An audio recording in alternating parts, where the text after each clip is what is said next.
ಮೆಲ್ಲ ಮೆಲ್ಲ ಮಾರೆ ಇಲ್ಲ ಇಲ್ಲ ಗಾಡಿ ಬಾರ್ದು ಮಗ ನಿಂಗೆ ಉಟ್ಕಲ್ಲ ಯೂನಿಫಾರ್ಮ್ ಎಲ್ಲರೂ ಸಾಕ್ತಾರೆ ಇಲ್ಲಿ ಕಸ ಕೋರ್ಸ ಯೂನಿಫಾರ್ಮ್ ಹಾಕಿ ಆಯ್ತಾಯ್ತು ಬೇಡ ಬಾ ಬಾ ಬಾ ನಿಂಗೆಲ್ಲ ಇವತ್ತೊಂದು ಹೋಗು ನಾಳೆಯಿಂದ ಬೇಡ ಇವತ್ತು ಹೋಗು ಮಗ ನಾಳೆಯಿಂದ ಬೇಡ ನಾಳೆ ಬೇಡ ಇವತ್ತು ಹೋಗು ಆಯ್ತಾ ಫುಲ್ ಕೋಪದಲ್ಲಿ ಉಂಟು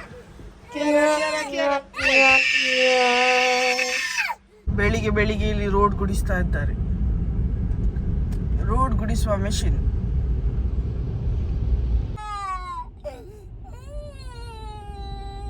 ಇವತ್ತು ಲಾಸ್ಟ್ ನಾಳೆ ಹೋಗುದು ಬೇಡ ಬೇಡ ಹೋಗುದು ಆಯ್ತು ಅಮೆಝಾನ್ ಪ್ರಾಡಕ್ಟ್ಸ್ ಎಲ್ಲ ಬಂದಿದೆ ನೋಡು ಎಂತ ಉಂಟು ಅಂತೇಳಿ ಎಂತದು ವಾಶ್ರೂಮ್ಗೆ ಹಾಕಲಿಕ್ಕೆ ಇದಾ ಇದು ನಾವು ಕ್ಯಾಂಪಿಂಗ್ ಹೋಗ್ತೇವಲ್ಲ ಕ್ಯಾಂಪಿಂಗ್ ಹೋಗುವಾಗ ತೋಸಿ ಕ್ಯಾಂಪಿಂಗ್ ಹೋಗುವಾಗ ವಾಶ್ರೂಮ್ ಎಲ್ಲಿ ಮಾಡುದು ಒಂದು ಟೆಂಟ್ ಬರ್ತದೆ ಆಯ್ತಾ ಟೆಂಟ್ ಬಂದು ಒಳಗೆ ಸ್ಟೂಲಲ್ಲಿ ಕುತ್ಕೊಳ್ಳೋ ಮುಂಚೆ ಇದನ್ನು ಹಾಕ್ಬೇಕು ಇದು ಪ್ಲಾಸ್ಟಿಕ್ ಕವರ್ ಉಂಟು ಇದರಲ್ಲಿ ಪ್ಲಾಸ್ಟಿಕ್ ಕವರ್ ಉಂಟು ನೋಡಿ ಇದು ಸ್ಟೂಲ್ ಇದರಲ್ಲಿ ಕುತ್ಕೊಳ್ಳುವ ಮುಂಚೆ ಪ್ಲಾಸ್ಟಿಕ್ ಕವರ್ ಹಾಕಿ ವಾಶ್ರೂಮ್ ಮಾಡ್ಬೋದು ಎಂತ ಮಾಡ್ಲಿಕ್ಕುಂಟು 1 ನಂಬರ್ 2 ನಂಬರ್ 3 ನಂಬರ್ ಎಂತ ಸಹ ಮಾಡ್ಬೋದು ಎಂತ ಆಗ್ತದೆ ಇದು ಲಿಕ್ವಿಡ್ ಫಾರ್ಮ್ ಅನ್ನು ಸಾಲಿಡಿಫೈ ಮಾಡ್ತದೆ ಇದರಲ್ಲಿ ಕುತ್ಕೊಳ್ಳಿಕ್ಕೆ ಹೀಗೆ ಇದು ಟೆಂಟ್ ಬರ್ತದೆ ಆಯ್ತಾ ಒಂದು ಟೆಂಟ್ ಕ್ಲೋಸ್ ಮಾಡಿ ಅದರೊಳಗೆ ಹೀಗೆ ಇರ್ತದೆ ಆ ಟೆಂಟ್ ಸಹ ಉಂಟು ಅದು ಮತ್ತೆ ತೋರಿಸುವ ಟೆಂಟ್ ಒಳಗೆ ಹೀಗೆ ಕುತ್ಕೊಳ್ಳಿಕ್ಕೆ ಜಿಪ್ ಹಾಕಿ ಇದು ಹೋಲ್ ಉಂಟಲ್ಲ ಅದಕ್ಕೆ ಇದು ಪ್ಲಾಸ್ಟಿಕ್ ಬರ್ತದೆ ವಾಶ್ರೂಮ್ ಆದ ನಂತರ ಎಂತ ಆಗ್ತದೆ ಲಿಕ್ವಿಡ್ ಫುಲ್ ಜೆಲ್ ರೀತಿಯಲ್ಲಿ ಫಾರ್ಮ್ ಆಗ್ತದೆ ಫಾರ್ಮ್ ಆದ ನಂತರ ಸೀದಾ ಬಿಸಾಡಲಿಕ್ಕೆ ಲಿಕ್ವಿಡ್ ಇದ್ರೆ ಎಲ್ಲಿ ಚೆಲ್ಲಿ ಹೋಗ್ತದಲ್ಲ ಸೊ ಅದರಿಂದಾಗಿ ಜೆಲ್ ಫಾರ್ಮ್ ಆಗಿ ಆನಂತರ ಡಸ್ಟ್ಬಿನ್ಗೆ ಬಿಸಾಡ್ಬೋದು ನೋಡಿ ಹೀಗೆ ಕುತ್ಕೊಳ್ಳೋ ಮುಂಚೆ ಹೀಗೆ ನೆಲದಲ್ಲಿ ಮಾಡೋದಲ್ಲ ಇದು ತೊಟ್ಟೆ ಹಾಕಿದ್ರೆ ಆಯಿತು ಇದು ಜೆಲ್ ರೀತಿ ಬರುವ ತೊಟ್ಟೆ ಆಯಿತಾ ನಾರ್ಮಲ್ ತೊಟ್ಟೆ ಸಹ ತರಿಸಿದ್ದೇವೆ ಅದು ಅಬ್ಸಾರ್ಬೆಂಟ್ ಪೌಡರ್ ತೊಟ್ಟೆಗೆ ಹಾಕಿದ ಮೇಲೆ ಲಿಕ್ವಿಡ್ ಅನ್ನು ಸಾಲಿಡಿಫೈ ಮಾಡ್ತದೆ ಓಕೆ ಅದು ಡೈರೆಕ್ಟ್ ತೊಟ್ಟೆ ನಮ್ಮ ಕಸದ ತೊಟ್ಟೆ ಎಲ್ಲ ಹೇಗೆ ಉಂಟು ಅದು ಸೀದಾ ತೆಗೆದು ಬಿಸಾಡ್ಲಿಕ್ಕೆ ಕ್ಯಾಂಪಿಂಗ್ ಹೋಗ್ತೇವಲ್ಲ ಕ್ಯಾಂಪಿಂಗ್ ಹೋಗುವಾಗ ಮೇನ್ ಪ್ರಾಬ್ಲಮ್ ವಾಶ್ರೂಮ್ ಎಲ್ಲಿ ಸೇರುವುದಿಲ್ಲ ಕಂಟ್ರೋಲ್ ಮಾಡಿಕೊಂಡಿರಬೇಕು ಮತ್ತು ನಮಗೆ ಜಾಸ್ತಿ ಹೊತ್ತು ಸಹ ಇರ್ಲಿಕ್ಕೆ ಆಗೋಲ್ಲ ಸೊ ವಾಶ್ರೂಮ್ ನಮ್ಮ ಹತ್ರ ಫೆಸಿಲಿಟಿ ಇದ್ದರೆ ಎಲ್ಲಿ ಹೋಗಿ ಕ್ಯಾಂಪಿಂಗ್ ಮಾಡ್ಬೋದು ನೀಟ್ ಆ್ಯಂಡ್ ಕ್ಲೀನ್ ಇರ್ತದೆ ನಮ್ಮದೇ ವಾಶ್ರೂಮ್ನ ಎಲ್ಲ ತೆಗೆದು ಡಸ್ಟ್ಬಿನ್ಗೆ ಹಾಕಿದರೆ ಆಯಿತು ಎಲ್ಲ ಕ್ಯಾಂಪಿಗೆಲ್ಲ ಆದ ಮೇಲೆ ಇದು ಕ್ಯಾನೋಪಿ ಗಾಡಿದು ಶೇಡ್ ರೀತಿಯಲ್ಲಿ ಹಾಕಲಿಕ್ಕೆ ಕ್ಯಾಂಪಿಂಗ್ ಮಾಡುವಾಗ ಸೊ ಇದು ಸಹ ಒಂದು ತರಿಸಿದ್ದಾರೆ ಬೆಳಿಗ್ಗೆ ಬೇರೆ ಎಲ್ಲಿ ಸಹ ಜಾಗ ಇಲ್ಲ ಇಡೀ ಊರಲ್ಲಿ ಜಾಗ ಇಲ್ಲ ಇಡೀ ಮನೆ ನಮ್ಮ ಮನೆ ಇಷ್ಟೇ ಜಾಗ ಇರೋದು ಕಾಟನೊಳಗೆ ಕೂತು ಬಿಟ್ಟಿದ್ದಾಳೆ ತುಂಬ ಉಂಟಾ ಮಗ ಕೆಲಸ ಓವರ್ ಟೈಮ್ ಬದಿಯಲ್ಲಿ ಬ್ಯಾಟ್ರಿ ಉಂಟು ಕ್ಯಾರ ಅದು ಬ್ಯಾಟ್ರಿ ಕೊಡು ಡ್ಯಾಡಗೆ ಕ್ಯಾರ ಬ್ಯಾಟ್ರಿ ಮಗ ಬ್ಯಾಟ್ರಿ ನೋಡು ಆಚೆ ಅಕ್ಕ ಆಚೆ ಸ್ವಲ್ಪ ತಿರುಗಿ ನೋಡು ಈಚೆ ಅಕ್ಕ ಆಚೆ ಓ ಅಕ್ಕ ಲ್ಯಾಪ್ಟಾಪ್ ಅಲ್ಲ ಅಕ್ಕ ಅಲ್ಲಿ ಬ್ಯಾಟ್ರಿ ಉಂಟು ಕಾಟನ್ದು ಆಚೆ ಮಗ ಓ ದೇವರೇ ಅದಲ್ಲ ಮಗ ಇಲ್ಲಿ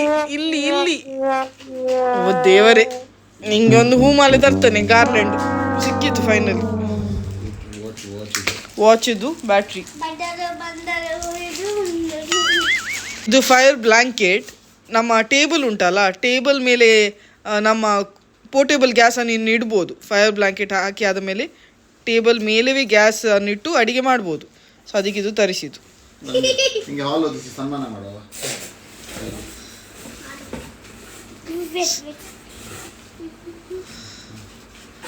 ಸನ್ಮಾನ ನಿಂಗೆ ಆಯ್ತಾ ಇನ್ನಾದರೂ ABCD ಸ್ವಲ್ಪ ಸರಿ ಬರಿ ಇದು ನಮ್ಮದು ಕ್ಯಾಂಪಿಂಗ್ ಟಾಯ್ಲೆಟ್ ಇನ್ನು ನೋಡಿ ಎಷ್ಟು ಚಂದ ಒಂದು ತೊಟ್ಟೆಯಲ್ಲಿ ಬರ್ತದೆ ತೆಗೆದ್ರೆ ಸೀದಾ ಒಂದು ಟೆಂಟ್ ರೀತಿಯಲ್ಲಿ ಆಗ್ತದೆ ಇನ್ನು ತೆಗಿವ ಸೆರೆಮನೆ ಒಂದು ತೋರಿಸಿ ಅಲ್ಲ ವೀಕ್ಷಕರಿಗೆ nation wants to know okay ಬೇಡ ಮತ್ತೆ ತೋರಿಸುವ ನಾವು ಕಷ್ಟ ಆಗ್ತದಲ್ಲ ಬಿಡಿ ಕಷ್ಟ ಆಗ್ತದೆ ಅಂತೇಳಿ ಇನ್ನು ನೀವು ತೆಗಿಲಿಕ್ಕೆ ಇಲ್ಲ ಅಲ್ಲ ವಾಶ್ರೂಮ್ ತೆಗಿಬೇಕು ಹೊರಗೆ ಹೋಗುವಾಗ.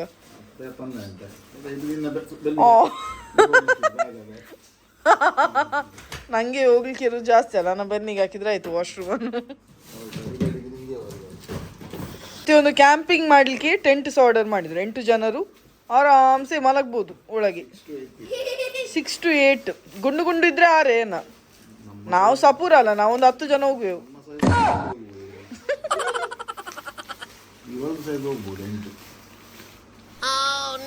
ಮತ್ತೆ ಸಿನಮನ್ ಸ್ಟಿಕ್ಸ್ ಆರ್ಡರ್ ಮಾಡಿದ್ದೇನೆ. ಇದು ಸಿಲೋನ್ ಸಿನಮನ್ ಸ್ಟಿಕ್ಸ್. ಇದ್ರದ್ದೊಂದು ಸ್ಪೆಷಲ್ ನಾನು ನಿಮಗೆ ಹೇಳ್ತೇನೆ ಆಯ್ತಾ. ಹೀಗೆ ಒಳಗೆ ಸ್ಪೈರಲ್ ಇರ್ತದಲ್ಲ, ಇದು ರಿಯಲ್ ಸಿನಮನ್. ನನಗೆ ಸಹ ಗೊತ್ತಿರಲಿಲ್ಲ ಇಷ್ಟವರೆಗೆ. 2 ಟೈಪ್ ಸಿನಮನ್, ಒಂದೇ ಟೈಪ್ ಇರುವುದು ಸಿಲೋನ್ ಸಿನಮನ್, ಅಂದರೆ ಇದು ಶ್ರೀಲಂಕಾದಿಂದ ಬರುವುದು. ಹೀಗೆ ಒಳಗೆ ಸ್ಪೈರಲ್ ಇರ್ತದೆ ಆಯ್ತಾ. ನಾನು ಫೋಟೋ ಬೇಕಿದ್ರೆ ಹಾಕ್ತೇನೆ. ಅದು ಸಿನಮನ್, ಒರಿಜಿನಲ್ ಸಿನಮನ್ ಅಂತೆ. ಈ ಶುಗರ್ ಇದ್ದವ್ರಿಗೆಲ್ಲ, ಶುಗರ್ ಜಾಸ್ತಿ ಕ್ರೇವಿಂಗ್ಸ್ ಆಗೋದಾದ್ರೆ ಇದರದೊಂದು ಚಿಕ್ಕ ತುಂಡು ಅಗಿಬೇಕಂತೆ. ಅಗಿದುಕೊಂಡಿರುವಾಗ ಇನ್ನೂ ಶುಗರ್ ತಿನ್ನೋದು ಬೇಡವೇ ಬೇಡ ಅಂತ ಅನಿಸ್ತದೆ ಅಂತೇಳಿ ಹೇಳ್ತಾರೆ. ಸೊ ಶುಗರ್ ಪೇಷಂಟ್ ನಾನಿದ್ದಾನಲ್ಲ, ಸೊ ನಾನಿನ್ನು ಇದು ಜಗಿಲಿಕ್ಕೆ ತಂದದ್ದು. ನೋಡುವ ಎಷ್ಟು ಶುಗರ್ ಕ್ರೇವಿಂಗ್ ಕಂಟ್ರೋಲ್ ಆಗ್ತದೆ ಅಂತೇಳಿ. ನಾವು ನಾರ್ಮಲಿ ಯೂಸ್ ಮಾಡ್ತೇವಲ್ಲ ಸಿನಮನ್, ಅದು ಆ್ಯಕ್ಚುಲಿ ಸಿನಮನ್ ಅಲ್ಲ ಅಂತೆ. ಸಿನಮನ್ ಫ್ಯಾಮಿಲಿ ಇದೆ, ಇನ್ನೊಂದು ಬ್ರೀಡ್ ಅಂತೇಳಿ ಹೇಳ್ತಾರೆ. ಒರಿಜಿನಲ್ ಸಿನಮನ್ ಯಾವತ್ತೂ ಸ್ಪೈರಲ್, ಒಳಗೆ ಸ್ಪೈರಲ್ ರೀತಿಯಲ್ಲಿ ಇರ್ತದೆ. ನಾನೊಂದು ತೆಗೆದು ತೋರಿಸ್ತೇನೆ ನೋಡಿ. ಹೀಗೆ ಸ್ಪೈರಲ್ ಇರ್ತದೆ. ಇದು ಒರಿಜಿನಲ್ ಸಿನಮನ್ ಅಂತೆ. ಸಿಲೋನ್ ಸಿನಮನ್ ಅಂತೇಳಿ ಕರೀತಾರೆ. ಸ್ವಲ್ಪ ಎಕ್ಸ್ಪೆನ್ಸಿವ್, ಬಟ್ ಇದು ಒರಿಜಿನಲ್ ಸಿನಮನ್ ಅಂತೇಳಿ ಹೇಳ್ತಾರೆ. ನಾವು ಈಗ ನಾರ್ಮಲ್ ಯೂಸ್ ಮಾಡ್ತೇವಲ್ಲ ಅಡಿಗೆಗೆಲ್ಲ, ಅದು ಒರಿಜಿನಲ್ ಅಲ್ಲ, ಅದು ಫ್ಯಾಮಿಲಿ ಆಫ್ ಸಿನಮನ್ ಅಂತೇಳಿ ಹೇಳ್ತಾರೆ. ಇದು ರಿಯಲ್ ಸಿನಮನ್. ಬೆಸ್ಟ್ ಡಿಫ್ರೆನ್ಸ್ ಹೇಗೆ ಫೈಂಡ್ ಔಟ್ ಮಾಡೋದಂದರೆ, ನಾರ್ಮಲ್ ಸಿನಮನ್ ಇರ್ತದಲ್ಲ ತುಂಬ ಗಟ್ಟಿ, ಇದು ಸಿನಮನ್ ತುಂಬ ಡೆಲಿಕೇಟ್, ಮುಟ್ಟಿದ್ರೆ ಸಾಕು ಟೊಯ್ ಅಂತೇಳಿ ಕಟ್ ಆಗ್ತದೆ. ಸೊ ಇದು ಸಿನಮನ್ ತುಂಬ ಸಾಫ್ಟ್, ನಾರ್ಮಲ್ ಸಿನಮನ್ ತುಂಬ ಹಾರ್ಡ್. ನೋಡಿ ಕೈಯಲ್ಲೇ ಕಟ್ ಮಾಡ್ಬೋದು. ನೋಡಿ ಆಲ್ರೆಡಿ ಕಟ್ ಸಹ ಆಯಿತು. ಆಮ್ಲ ಪೌಡರ್ ಮತ್ತು ಇದು ನಾನು ಆ್ಯಕ್ಚುಲಿ ನೀಮ್ ಪೌಡರ್ ಆರ್ಡರ್ ಮಾಡಿದ್ದು. ಇವರು ಸಿದ್ರ ಪೌಡರ್ ಕಲಿಸಿದ್ದಾರೆ. ಡ್ಯಾಂಡ್ರಫ್ಗೆ ಆಮ್ಲ ಪೌಡರ್ ಮತ್ತು ನೀಮ್ ಪೌಡರ್ ಮಿಕ್ಸ್ ಮಾಡಿ, ಸ್ವಲ್ಪ ಮೊಸರು ಹಾಕಿ ಮಿಕ್ಸ್ ಮಾಡಿ ಸ್ಕ್ಯಾಲ್ಪಿಗೆ ಹಾಕಿ ಒಳ್ಳೆ ಮಸಾಜ್ ಮಾಡಿ ಅರ್ಧ ಗಂಟೆ ಇಟ್ಟು ಸ್ನಾನ ಮಾಡಬೇಕು ಅಂತೇಳಿ ಒಂದು ವಿಡಿಯೋ ನಾನು ನೋಡಿದ್ದೆ. ಇವರೇ ಕಲಿಸಿದ್ದು ನನಗೆ. ಸೊ ಅದು ಟ್ರೈ ಮಾಡು ಅಂತೇಳಿ ಆಮ್ಲ ಪೌಡರ್ ಮತ್ತು ಇದು ಸಿದ್ರ ಪೌಡರ್ ಎಂಥದ್ದು ಒಂದು ಕಲಿಸಿದ್ದಾರೆ. ನಾನೀಗ ಗೂಗಲಲ್ಲಿ ಚೆಕ್ ಮಾಡುವಾಗ ಇದು ಸಹ ಒಳ್ಳೆ ಡ್ಯಾಂಡ್ರಫ್ಗೆ ಅಂತೇಳಿ ಉಂಟು, ವೀನಕ್ಕಾಗಿ ಹಾಕ್ಲಿಕ್ಕೆ. ವೀನಕ್ಕಾಗಿ ಇಲ್ಲಿಯ ನೀರಿಗೆ ಅಂತೂ ತುಂಬ ಡ್ಯಾಂಡ್ರಫ್ ಆಗಿದೆ. ಇಲ್ಲಿಯ ನೀರು ತುಂಬ ಹಾರ್ಡ್ ವಾಟರ್. ಕೆಲವ್ರಿಗೆ ಇವರಿಗೆ ಖಾಲಿ ಡ್ಯಾಂಡ್ರಫ್ ಅಲ್ಲ, ಕೆಲವ್ರದ್ದೆಲ್ಲ ಇದೇ ಕುದಲೇ ಹೋಗ್ತದೆ. ಪುಣ್ಯಕ್ಕೆ ಇವರಿಗೆ ಖಾಲಿ ಡ್ಯಾಂಡ್ರಫ್ ಪ್ರಾಬ್ಲಮ್. ಹಾರ್ಡ್ ವಾಟರ್ ಇದ್ದ ಕಾರಣ ತುಂಬ ಡ್ಯಾಂಡ್ರಫ್ ಆಗ್ತದೆ. ಕೆಲವರ ಕೂದಲು ತುಂಬ ಒಳ್ಳೆ ಆಗ್ತದೆ, ಇಲ್ಲಿ ಬಂದು ಆಪೋಸಿಟ್ ಇರ್ತದೆ. ಸೊ ಇವರಿಗೆ ನಾನು ಆಮ್ಲ ಪೌಡರ್ ಮತ್ತು ಸಿದ್ರ ಪೌಡರ್ ಆರ್ಡರ್ ಮಾಡಿದ್ದು. ನಮಗೆ ಸಹ ಹಾಕ್ಬೋದು, ಯಾರಿಗೆ ಸಹ ಹಾಕ್ಬೋದು ಇದು. ಸೊ ಇದು ಮೊಸರೊಟ್ಟಿಗೆ ಮಿಕ್ಸ್ ಮಾಡಿ ಹಾಕಲಿಕ್ಕೆ. ಇಂಪ್ರೂವ್ಮೆಂಟ್ ಉಂಟು ಎಲ್ಲವ ನಾನು ನಿಮಗೆ ಹೇಳ್ತೇನೆ. ಎಷ್ಟು ಸ್ಟಿಕ್ಸಿಗೆ ಇದರಲ್ಲಿ ಎಷ್ಟು ಉಂಟು? 3, 6, 7, 8 ಸ್ಟಿಕ್ಸಿಗೆ 500 ರೂಪಾಯಿ. ತುಂಬ ಎಕ್ಸ್ಪೆನ್ಸಿವ್ ಇದು. ಸಿಲೋನ್ ಸಿನಮನ್ ಸ್ಟಿಕ್ ಅಂದರೆ ಶ್ರೀಲಂಕಾದು ಒರಿಜಿನಲ್ ಸಿನಮನ್ ಸ್ಟಿಕ್. ಅದು ಆಫೀಸ್ ರೆಡಿ ಆಯ್ತಾ. ಇನಾಗ್ರೇಷನ್ಗೆ ನನ್ನನ್ನೇ ಕರೀಲಿಲ್ಲ. ಕಮೆಂಟಲ್ಲಿ ಹಾಕ್ಬೇಡಿ ನಮ್ಮನ್ನು ಯಾರಂತೂ ಕರೀಲಿಲ್ಲ ಅಂಥೇಳಿ. ಸ್ವಂತ ಅಮ್ಮನನ್ನು ಕರೀಲಿಲ್ಲ ಅಲ್ಲ ಮಗ, ನಿನ್ನ ಅಪ್ಪೆ ನಾನು. ಕೆಲಸ ಸ್ಟಾರ್ಟಾ? ಹಲೋ, ಕೆಲಸ ಸ್ಟಾರ್ಟಾ? ಭಾರಿ ಬ್ಯುಸಿಯಾ? ನಮ್ಮ ಮನೆ ಹತ್ರ ಇರುವ ಎಕ್ವೇರಿಯಂ ಅಂಗಡಿಗೆ ಬಂದಿದ್ದೇವೆ. ಫೇವ್ರೇಟಾ? ಇದು ನಮ್ಮ ಹತ್ರ ಉಂಟಲ್ಲ ಟೆಟ್ರಾ. ಒಬ್ಬ ಎಂತ ಮೀನು ಮಾರಿ, ಪದಾರ್ಥಕ್ಕೆ ಹಾಕುವ ಮೀನಾಗಿ ಉಂಟು. ಕೊಯ್ಯಲ್ಲ ಭಾರಿ ದೊಡ್ಡ ಉಂಟು. ಬರುದಿಲ್ಲ, ಇಂಟರಾಕ್ಟಿವ್ ಅಲ್ಲ. ಎಟ್ಟಿ ಉಂಟು. ನಾನು ಇಷ್ಟವರೆಗೆ ಪದಾರ್ಥದಲ್ಲಿ ನೋಡಿ ಇಲ್ಲಿ ಎಕ್ವೇರಿಯಂಗೆ ಹಾಕ್ತಾರೆ ಎಟ್ಟಿ. ಸಾಯ್ಲಿಲ್ಲ ಮಗ, ಅದು ರೆಸ್ಟ್ ಮಾಡುದು, ರಿಲ್ಯಾಕ್ಸ್ ಮಾಡುದು. ಕಲರ್ ಉಂಟು, ವೈಟ್ ಎಟ್ಟಿ, ಆರೆಂಜ್ ಎಟ್ಟಿ. ಇದು ಮೀನು ನೋಡಿ ಅಂತೆ, ಟೂಟಿ ಫ್ರೂಟಿಯಾಗಿ ಉಂಟು.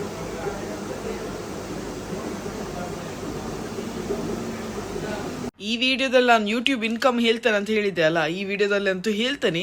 ಡೈರೆಕ್ಟ್ ಹೇಳಲಿಕ್ಕೆ ಅಲೌಡ್ ಇಲ್ಲ ಆಯಿತಾ. As per YouTube terms and conditions direct ಎಷ್ಟು ಅಮೌಂಟ್ ಸಿಗ್ತದೆ ಹೇಳಲಿಕ್ಕಿಲ್ಲ. ಮತ್ತು ದೊಡ್ಡ ಅಮೌಂಟ್ಸ ಹೇಳಿದರೆ ನಿಮಗೆಲ್ಲ ಶಾಕ್ ಆಗ್ಬೋದು. ಅದಕ್ಕೆ ಸ್ವಲ್ಪ ನಾನು ನಿಮಗೆ ಮೆಲ್ಲನೆ ಹೇಳ್ತೇನೆ, ಶಾಕ್ ಆಗದ ರೀತಿಯಲ್ಲಿ ಹೇಳ್ತೇನೆ ಆಯಿತಾ. ಸೊ ಡಿಪೆಂಡ್ಸ್ ಆಯಿತಾ. ಕೆಲವು ಯೂಟ್ಯೂಬರ್ಸ್ ಒಳ್ಳೆ ಹಣ ಮಾಡೋರ್ಸ್ ಇದ್ದಾರೆ, ಒಳ್ಳೆ ವ್ಯೂಸ್ ಬಂದರೆ ಒಳ್ಳೆ ಹಣ, ನೋ ವ್ಯೂಸ್ ನೋ ಹಣ. ಸೊ ಅದು ಕಂಡೀಷನ್. ಮತ್ತು ಇನ್ನೊಂದು, ಇಡೀ ವಿಡಿಯೋ 10 ನಿಮಿಷದ ವಿಡಿಯೋ ಹಾಕಿದರೆ ಆ್ಯಾವ್ರೇಜ್ 9 ರಿಂದ 10 ನಿಮಿಷ ಫುಲ್ ವಿಡಿಯೋ ನೋಡಿದರೆ ಒಳ್ಳೆ ಹಣ, ಕಮ್ಮಿ ಟೈಮ್ ನೋಡಿದರೆ ನೋ ಹಣ, ವೆರಿ ಲೆಸ್ ಹಣ, ಹಾಗೆ. ಸೊ ಎಲ್ಲ ಟರ್ಮ್ಸ್ ಆ್ಯಂಡ್ ಕಂಡೀಷನ್ಸ್ ಉಂಟು, ತುಂಬ ಕ್ರೈಟೀರಿಯಾ ಉಂಟು. ಸೊ ಜನರಲ್ ಆಗಿ ನಾನು ನಿಮಗೆ ಹೇಳ್ತೇನೆ, 1,000 ಬಂದರೆ ಎಷ್ಟು ಎಂತ ತಗೊಳ್ಬೋದು ಹಾಗೆ ಹೇಳ್ತೇನೆ. ಡೈರೆಕ್ಟ್ ಹೇಳಲಿಕ್ಕೆ ಅಲೌಡ್ ಇಲ್ಲ. ಆದರೆ 1,000 ವ್ಯೂಸ್ ಬಂದರೆ ಎಂತ ನನಗೆ ಖರೀದಿ ಮಾಡ್ಬೋದು, 10,000 ವ್ಯೂಸ್ ಬಂದರೆ ಎಂತ ಖರೀದಿ ಮಾಡ್ಬೋದು, ಅದು ನನಗೆ ಹೇಳ್ತೇನೆ. ಸೊ ನನಗೆ ಮ್ಯಾಕ್ಸಿಮಮ್ ಅಂದರೆ ಆ್ಯಾವ್ರೇಜ್ ಹೇಳುವಾಗ 10,000 ವ್ಯೂಸ್ ಬಂದರೆ 2 ಲೀಟರ್ ತುಪ್ಪ ತಗೊಳ್ಬೋದು ಇಂಡಿಯಾದ ಹಣದಲ್ಲಿ. ಸೊ ನೀವು ಕ್ಯಾಲ್ಕುಲೇಟ್ ಮಾಡಿ ಎಷ್ಟು ರೇಂಜ್ ಇರ್ಬೋದು ಅಂತೇಳಿ. 2 ಲೀಟರ್ ತುಪ್ಪ ತಗೊಳ್ಬೋದು. ಎಷ್ಟು ವ್ಯೂಸ್ ಬರಬೇಕು? 10,000 ವ್ಯೂಸ್ ಬರಬೇಕು, ಆಗ ಖಾಲಿ 2 ಲೀಟರ್ ತುಪ್ಪ ತಗೊಳ್ಬೋದು. 5,000 ವ್ಯೂಸ್ ಬಂದರೆ ಆ್ಯಾವ್ರೇಜಲ್ಲಿ ಅರ್ಧ kg ಗೋಡಂಬಿ ತಗೊಳ್ಬೋದು, ಅರ್ಧ kg ಖಾಲಿ. ಓಕೆ, 5,000 ವ್ಯೂಸ್ ಬರಬೇಕು, ಆಗ ಅರ್ಧ kg ಗೋಡಂಬಿ ತಗೊಳ್ಬೋದು. 1,000 ವ್ಯೂಸ್ ಬಂದರೆ ಅಂತ ತಗೊಳ್ಬೋದು, 2 kg ನೀರುಳ್ಳಿ ತಗೊಳ್ಬೋದು. ಅಷ್ಟು ಹಣ ಕೊಡ್ತಾರೆ. ಸೊ ನಿಮಗೆ ಅಂದಾಜು ಮಾಡ್ಬೋದು ಎಷ್ಟು ಸಿಗ್ತದೆ ಅಂತೇಳಿ. ಅಷ್ಟೇನು ದೊಡ್ಡ ಅಮೌಂಟ್ ಏನಲ್ಲ, ಬಟ್ ಹೌದು ಒಳ್ಳೆ ವ್ಯೂಸ್. ಒಂದು 50,000 ವ್ಯೂಸ್ ಬಂದರೆ ಒಳ್ಳೆ ಹಣ ಮಾಡ್ಬೋದು. ನಾನೀಗ ಹೇಳಿದೆ ಅಲ್ಲ, ಅದು ಒಂದು ವಿಡಿಯೋಗೆ ಆಯಿತಾ, ಒಂದು ವಿಡಿಯೋಗೆ ಒಳ್ಳೆ ವ್ಯೂಸ್ ಬಂದರೆ ಅಷ್ಟು ಹಣ ಮಾಡ್ಬೋದು. ಇದು ಓವರ್ ಆಲ್ ಅಂದರೆ ಒಂದು ತಿಂಗಳದ್ದು ಅರ್ನಿಂಗ್ಸ್ ಅಲ್ಲ, ಒಂದು ವಿಡಿಯೋಗೆ 5,000 ವ್ಯೂಸ್ ಬಂದರೆ ಎಂತ ತಗೊಳ್ಬೋದು, 1,000 ವ್ಯೂಸ್ ಬಂದರೆ ಎಂತ ತಗೊಳ್ಬೋದು, 10,000 ವ್ಯೂಸ್ ಬಂದರೆ ಎಂತ ತಗೊಳ್ಬೋದು. ಕಮ್ಮಿ ಅಂದರೆ ನೀರುಳ್ಳಿ, ಬಟಾಟೆ ಆ ರೇಂಜಿಗೆ ಹೋಗ್ಬೋದು. ಜಾಸ್ತಿ ಅಂದರೆ ಗಾಡಿ, ಪ್ರೈವೇಟ್ ಜೆಟ್ ತಗೊಳ್ಬೋದು. ಹಾಗೆ ಮಾಡೋರ್ಸಿದ್ದಾರೆ. ಕೆಲವರು ಮನೆಗಳನ್ನೆಲ್ಲ ತಗೊಂಡಿದ್ದಾರೆ ಯೂಟ್ಯೂಬ್ ಇನ್ಕಮಿಂದಲೇ, ಬಟ್ ಒಳ್ಳೆ ವ್ಯೂಸ್ ಇರಬೇಕು. ಸೊ ಅದೊಂದು ಕ್ರೈಟೀರಿಯಾ. ಕಮ್ಮಿ ವ್ಯೂಸ್ ಬಂದರೆ ಕಮ್ಮಿ ಹಣ ಬರುವ ಕಾರಣ ತುಂಬ ಯೂಟ್ಯೂಬರ್ ಸ್ಟಾರ್ಟ್ ಮಾಡ್ತಾರೆ ಚಾನಲ್, ಮತ್ತೆ ಕಂಟಿನ್ಯೂ ಮಾಡೋದಿಲ್ಲ. ವ್ಯೂಸ್ ನೋಡಿ ಏನು ಇಂಟ್ರೆಸ್ಟ್ ಇಲ್ಲದೆ ಸ್ಟಾಪ್ ಮಾಡಿಬಿಡ್ತಾರೆ. ಯಾಕಂದರೆ ಸತ್ಯ ಹೇಳಬೇಕಾದ್ರೆ ಎಫರ್ಟ್ಸ್ ಹಾಕುವುದು, ರಿವಾರ್ಡ್ ಸಿಕ್ಕುವುದು ಅದು ಮ್ಯಾಚ್ ಆಗ್ತಿಲ್ಲ. ಬಟ್ ಅದಕ್ಕೆ ಅವ್ರು ಕನ್ಸಿಸ್ಟೆಂಟ್ ಇಲ್ಲದ ಕಾರಣ ಮತ್ತೆ ಅವರು ಸ್ಟಾಪ್ ಮಾಡಿಬಿಡ್ತಾರೆ, ಯೂಟ್ಯೂಬ್ ಕಂಟಿನ್ಯೂ ಮಾಡೋದಿಲ್ಲ. ಆದರೆ ಯೂಟ್ಯೂಬಲ್ಲಿ ಎಂತ ಗೊತ್ತುಂಟ, ಕನ್ಸಿಸ್ಟೆನ್ಸಿ ಇರಬೇಕು. ನಾವು ಯಾವಾಗ ಟೈಮಿಂಗ್ಗೆ ಹಾಕ್ತೇವೆ, 2 ದಿನಕ್ಕೆ ಒಮ್ಮೆ ಹಾಕೋದಾದರೆ ಕಂಟಿನ್ಯೂಸ್ ಹಾಕಿಕೊಂಡೇ ಇರಬೇಕು. ಜನರು ನೋಡದೇ ಇರಲಿ, ನಾವು ಹಾಕಿಕೊಂಡೇ ಇರಬೇಕು. ಆಗ ಒಂದಿನ ಕ್ಲಿಕ್ ಆಗುವ ಸಾಧ್ಯತೆ ಉಂಟು. ಆದರೆ ಅಷ್ಟು ಟೈಮ್ವರೆಗೆ ಹಾರ್ಡ್ ವರ್ಕ್ ಮಾಡ್ತಾನೇ ಇರಬೇಕು, ವೀಡಿಯೋಸ್ ಎಡಿಟ್ ಮಾಡ್ತಾನೆ ಇರಬೇಕು, ಅಪ್ಲೋಡ್ ಮಾಡ್ತಾನೆ ಇರಬೇಕು. ಸೊ ಇದು completely based on number of views. ಒಳ್ಳೆ ವ್ಯೂಸ್ ಬಂದರೆ ಒಳ್ಳೆ ಹಣ ಸಿಗ್ತದೆ. ಕೆಲವರಿಗೆ 1,00,000 ವ್ಯೂಸ್ ಎಲ್ಲ ಬರ್ತದೆ, ಅವರಿಗೆಲ್ಲ ಅಂತೂ ಒಳ್ಳೆ ಹಣ. ಕೆಲವ್ರಿಗೆ ಮಿಲಿಯನ್ ವ್ಯೂಸ್ ಎಲ್ಲ ಬಂದವರು ಲಕ್ಷಾಂತರ ರೂಪಾಯಿ ಅರ್ನ್ ಮಾಡೋರ್ಸಿದ್ದಾರೆ ಯೂಟ್ಯೂಬಿಂದ. So based on views. ತುಂಬ ಜನರಿಗೆ ಆಸಕ್ತಿ ಇತ್ತಲ್ಲ, ಕೇಳ್ತಿದ್ರಲ್ಲ ಎಷ್ಟು ಇರ್ಬೋದು ಅಂತೇಳಿ. ಕೆಲವರೆಲ್ಲ ಗೆಸ್ ಮಾಡ್ಲಿಕ್ಕೆ ಹೇಳಿದ್ದಲ್ಲ, ಕೆಲವ್ರದ್ದೆಲ್ಲ ಅಮೌಂಟ್ ನೋಡಿ ನನಗೆ ಖುಷಿ ಆಯಿತು. 25,000 20,000 ಸಿಗ್ತದೆ, ಬಟ್ ವ್ಯೂಸ್ ಬರಬೇಕು. ಒಳ್ಳೆ ವ್ಯೂಸ್ ಬಂದರೆ. ಮತ್ತು ಕೆಲವರೆಲ್ಲ ಎಂತ ಮಾಡ್ತಾರೆ, ಅಡ್ವರ್ಟೈಸ್ಮೆಂಟ್ ಸಹ ಮಾಡ್ತಾರೆ, ಪ್ರಮೋಷನ್ಸ್ ಎಲ್ಲ ಮಾಡ್ತಾರೆ. ಪ್ರಮೋಷನ್ಸ್ ಮಾಡಿದ್ರಂತೂ ಒಳ್ಳೆ ಹಣ ಯೂಟ್ಯೂಬಿಗೆ ಬರಬೇಕಂತಲೇ ಇಲ್ಲ. ಒಂದೊಂದು ಪ್ರಮೋಷನ್ಗೆ ಎಷ್ಟು ದೊಡ್ಡ ಯೂಟ್ಯೂಬರ್ ಅದರ ಬೇಸಿಸಲ್ಲಿ ಚಾರ್ಜ್ ಮಾಡ್ಬೋದು. ದೊಡ್ಡ ಯೂಟ್ಯೂಬರ್ಸ್ ಎಲ್ಲ ಜಾಸ್ತಿ ಚಾರ್ಜ್ ಮಾಡ್ತಾರೆ, ಒಂದು ಅರೌಂಡ್ 50,000 1 lakhs ಚಾರ್ಜ್ ಮಾಡೋರು ಇದ್ದಾರೆ. ಚಿಕ್ಕ ಯೂಟ್ಯೂಬರ್ಸ್ ಎಲ್ಲ 35,000 20,000 ಒಂದು ಪ್ರಮೋಷನ್ಗೆ. ಸೊ ಒಳ್ಳೆ ಹಣ ಮಾಡೋರು ಸಹ ಇದ್ದಾರೆ. But slow and steady wins the race ಅಲ್ಲ, ಹೆಚ್ಚು ಅರ್ಜೆಂಟ್ ಮಾಡೋದು ಬೇಡ, ನಿಧಾನವೇ ಪ್ರಧಾನ. ಸೊ ನೋಡುವ, ಎಫರ್ಟ್ಸ್ ಹಾಕುವ, ರಿವಾರ್ಡ್ ಅಂತೂ ದೇವರು ಕೊಡ್ತಾರೆ. ನಮ್ಮಲ್ಲಿ ಅಂತೂ ಜೋರು ಮಳೆ ಮಾರೆ, ಮೋಡ ಹಾಕಿತ್ತು. ಸಂಜೆಗಂತೂ ಒಳ್ಳೆ ಮಳೆ ಬಂದಿದೆ ಅಜ್ಮಾನಲ್ಲಿ. ಕೆಲವು ಕಡೆ ದುಬೈಲೆಲ್ಲ ಮಳೆ ಇಲ್ಲ ಅಂತೇಳಿ ಹೇಳಿದರು ತುಂಬ ಸಬ್ಸ್ಕ್ರೈಬರ್ಸ್, ಆದರೆ ಅಜ್ಮಾನಲ್ಲಿ ಒಳ್ಳೆ ಮಳೆ ಬಂದಿದೆ.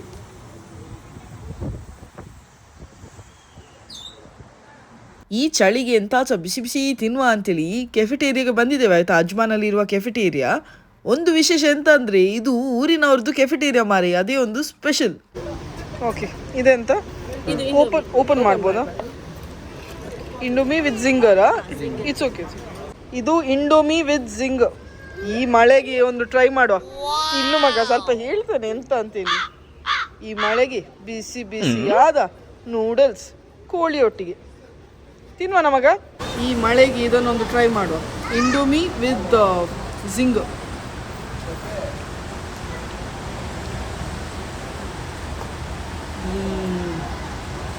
ಚಿಕನ್ಸ್ ಉಂಟು, ಪ್ಲಸ್ ಫ್ಲೇವರ್.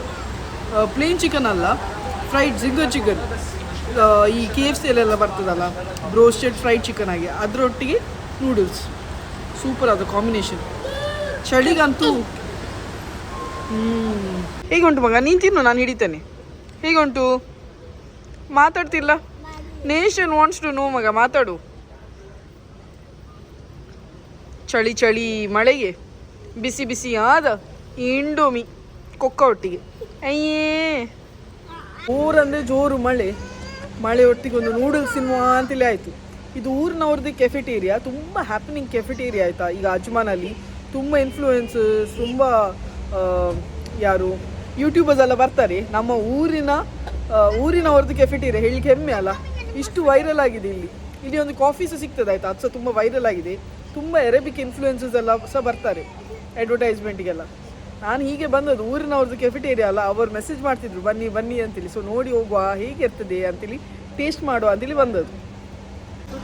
ಹೌದು, ತಾವೇನು ಮಾತಾಡ್ತಾನೆ ಎಲ್ಲ. ಇಷ್ಟ ಆಯ್ತಾ ಮಗ? ಚೀಸ್ ಸಹ ಹಾಕಿದ್ದಾರೆ, ತುಂಬ ಚೀಸ್ ಹಾಕಿದ್ದಾರೆ. ಸೊ ತುಂಬ ರಿಚ್ ಆದ ಟೇಸ್ಟಿ ಆದ ನೂಡಲ್ಸ್. ಹೇಗೆ ಮಾಡೋದು ಗೊತ್ತಾಗ್ಬೇಕಂತಿಲ್ಲ ಇಲ್ಲ ಮಗ, ನೀನು ತಿನ್ನು ಸಾಕು ಆಯ್ತಾ. ಏನು ನೀನು ಹೆಕ್ತಿದ್ದಿ ಅಂತ ಎಲ್ಲ ಅದರಲ್ಲಿ ನೀರುಳ್ಳಿ ಬಟಾಟೆ. ಒಳ್ಳುಂಟಾ?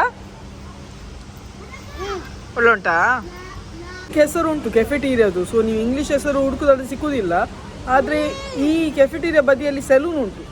ಸೊ ಸೆಲೂನ್ದು ಪಕ್ಕದಲ್ಲಿ ಕೆಫೆಟೀರಿಯಾ ಉಂಟು. ಅವ್ರು ಇನ್ನೂ ಹೆಸರೆಲ್ಲ ಚೇಂಜ್ ಮಾಡಬೇಕು. ಸೊ ಊರಿನವ್ರದ್ದು ಕೆಫೆಟೀರಿಯಾ ಬಂದು ಸಪೋರ್ಟ್ ಮಾಡಿ, ಟೇಸ್ಟ್ ಮಾಡಿ ರಿವ್ಯೂ ಹೇಳಿ ಆಯಿತಾ ಕಮೆಂಟ್ ಮೂಲಕ. ಇದು ಇನ್ನೊಂದು ಸಮೋಸಾದು ಚಾಟ್ ಆಗಿ ಆಯಿತಾ, ಸ್ಪೆಷಲ್. ಇದೂ ಒಳ್ಳೆ ಇತ್ತು. ಇದು ಯಾವ ರೀತಿಯ ಪ್ರಮೋಷನ್ ಅಲ್ಲ, ಊರಿನವರಾದ್ರಿಂದ ನಾನು ಹೀಗೆ ವಾಲಂಟಿಯರ್ಲಿ ಹೋಗಿ ಸಪೋರ್ಟ್ ಮಾಡ್ತಾ ಇದ್ದೇನೆ. ಚಿಪ್ಸ್ ಕಡೆಗೆ ಸಮೋಸ ಚಾಟ್ ಅಂತ ಗೊತ್ತಿಲ್ಲ.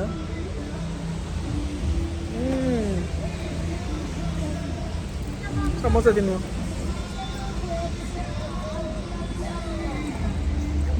ಬಿಸಿ ಬಿಸಿ.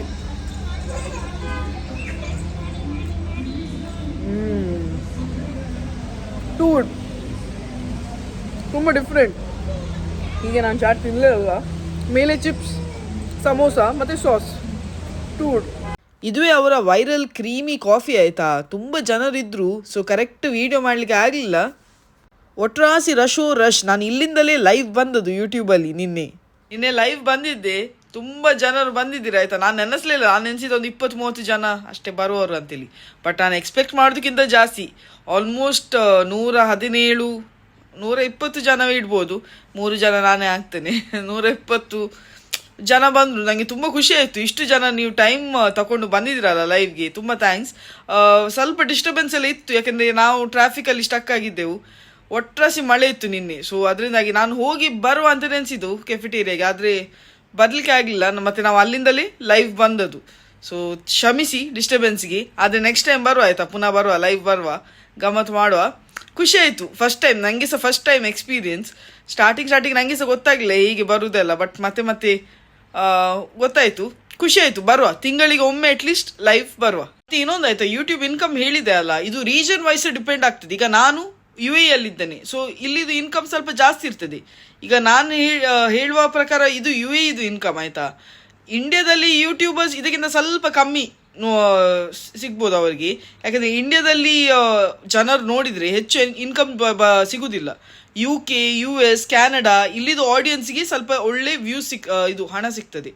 So region wise depend. ತುಂಬ ಕ್ರೈಟೀರಿಯಾ ಉಂಟು, ಆದರೆ ನಾನು ನಿಮಗೆ ಜನರಲಿ ಹೇಳಿದೆ. Most awaited vlog, income vlog ಇದು. ನಿಮಗೆ ಏನು ಅನ್ನಿಸ್ತದೆ ಇನ್ಕಮ್ ಬಗ್ಗೆ ಕಮೆಂಟ್ ಮೂಲಕ ಹೇಳ್ಕಂತೂ ಮರಿಬೇಡಿ ಆಯಿತಾ. ನೆಕ್ಸ್ಟ್ ವ್ಲಾಗಲ್ಲಿ ಸಿಗುವಲ್ಲ, ಅಷ್ಟೊಳಗೆ ಟೇಕ್ ಕೇರ್, ಬಾಯ್ ಬಾಯ್.